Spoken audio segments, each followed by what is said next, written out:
नमस्कार। आज हम एक बहुत ही अहम और कहना चाहिए पवित्र कर्तव्य पर बात करने वाले हैं, अतिथि सत्कार। जी बिल्कुल। हमारे पास मधु चंदा दास का एक लेख है, अतिथि सत्कार का पवित्र कर्तव्य, भीष्म के 5 सुनहरे तीर। ये वैष्णव संस्कृति और वैदिक शास्त्रों में अतिथि के महत्व को दिखाता है। हाँ, और ये सिर्फ मेहमान नवाजी नहीं है ना? नहीं, बिल्कुल नहीं। हम देखेंगे कि कैसे शास्त्रों में खास तौर पर गृहस्थ आश्रम के लिए, यानी जो पारिवारिक जीवन जी रहे हैं, उनके लिए बिना बुलाए आए मेहमान यानी अतिथि का स्वागत, सत्कार, उन्हें संतुष्ट करना कितना जरूरी माना गया है। हाँ, मतलब मूल विचार तो ये है कि भगवान कृष्ण ने जैसा गीता में भी कहा है, वो हर जीव के हृदय में है, परमात्मा स्वरूप में। तो जब कोई अतिथि घर आता है तो उसे सिर्फ एक इंसान नहीं बल्कि भगवान के प्रतिनिधि की तरह देखना चाहिए, जिनके दिल में खुद भगवान है। अच्छा। और ये समझ सिर्फ दोस्तों या रिश्तेदारों तक नहीं बल्कि उन तक भी जानी चाहिए जिन्हें हम अपना दुश्मन मानते हैं। दुश्मन तक भी? हाँ, शीला प्रभुपाद ने सिखाया कि अगर आपका सबसे बड़ा शत्रु भी आपके घर आ जाए तो उसके साथ ऐसा प्यार भरा व्यवहार करो कि वो एक पल के लिए भूल ही जाए कि आप उसके दुश्मन हैं। अरे वाह, ये तो बहुत ऊंची सोच है, हर किसी में ईश्वर को देखना। बिल्कुल। तो चलिए इसी सिद्धांत को महाभारत के एक बहुत ही दिलचस्प, बल्कि मैं कहूंगा चौंकाने वाले प्रसंग से समझते हैं। जी, ये प्रसंग कुरुक्षेत्र युद्ध के 7वें दिन का है। पांडवों ने, मतलब खासतौर पर भीम और अर्जुन ने, कौरव सेना को बहुत भारी नुकसान पहुंचाया था। तो दुर्योधन थोड़ा घायल भी था और निराश भी। वो भीष्म पितामह के पास गया और उसे शक था, उसे लगा कि भीष्म जानबूझकर पांडवों को नहीं मार रहे क्योंकि उनके मन में पांडवों के लिए करुणा थी। अच्छा, आरोप लगा दिया। हाँ, एक तरह से। इस बात से, इस अपमान से भीष्म को बहुत गुस्सा आया और उन्होंने गुस्से में प्रतिज्ञा कर ली कि अगले दिन वो 5 पांडवों का वध कर देंगे। ओहो। और इसके लिए उन्होंने 5 खास, मतलब दिव्य बाण तैयार किए, अमोघ बाण। दुर्योधन ने वो बाण अपनी सुरक्षा में ले लिए। उसे लगा बस अब तो पांडवों का काम तमाम। उधर पांडव खेमे में तो चिंता फैल गई होगी। बिल्कुल। और तब भगवान कृष्ण, जो सब जानते हैं, उन्होंने अर्जुन को चेताया। कहा कि देखो, अगर कुछ नहीं किया तो कल तुम्हारी मृत्यु पक्की है। भीष्म के ये बाण अजेय हैं। फिर रास्ता क्या था? कृष्ण ने अर्जुन को एक पुराने वचन की याद दिलाई। बहुत पहले की बात है, जब अर्जुन ने गंधर्वों से दुर्योधन की जान बचाई थी। हाँ, याद है में प्रसंग। तब दुर्योधन ने खुश होकर अर्जुन को कहा था कि तुम मुझसे कुछ भी मांग सकते हो। कृष्ण ने कहा, बस यही मौका है, अभी जाओ दुर्योधन के शिविर में। अभी युद्ध के बीच में? हाँ, तुरंत, बिना हिचके, और उससे वचन के नाते वो 5 दिव्य बाण मांग लो। लेकिन शत्रु के शिविर में जाना? यही तो बात है। यहाँ ये जानना जरूरी है कि उस जमाने में युद्ध के समय भी मर्यादाएं कितनी ऊंची थीं।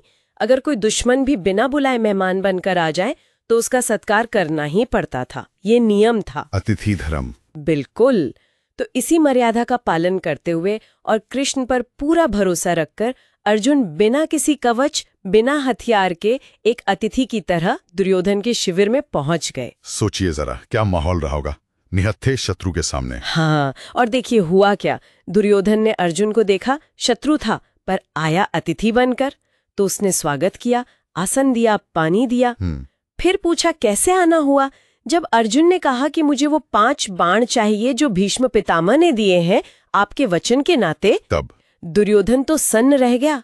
उसे पता था ये बाण उसकी जीत है, पांडवों की मौत है।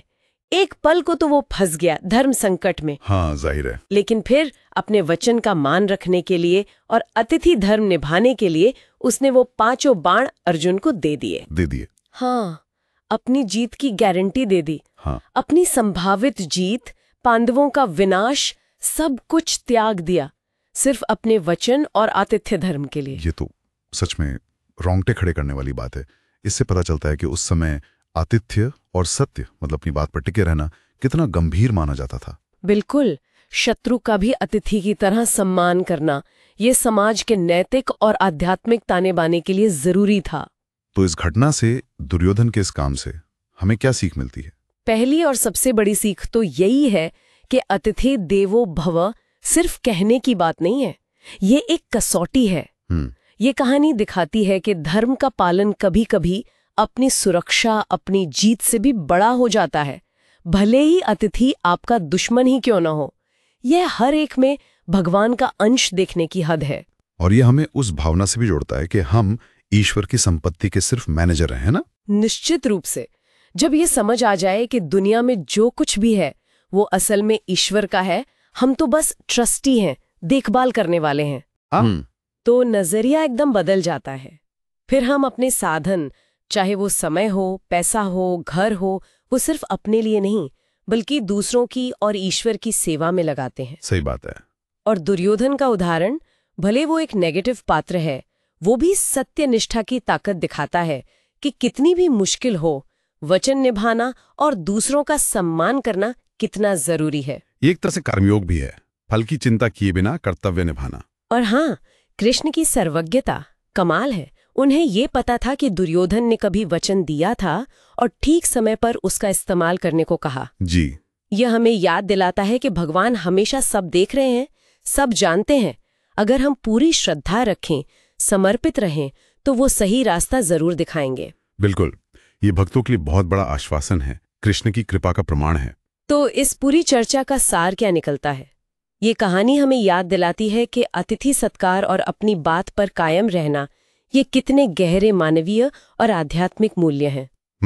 ये आपसी दुश्मनी और लड़ाई झगड़ों से भी कहीं ऊपर हैं।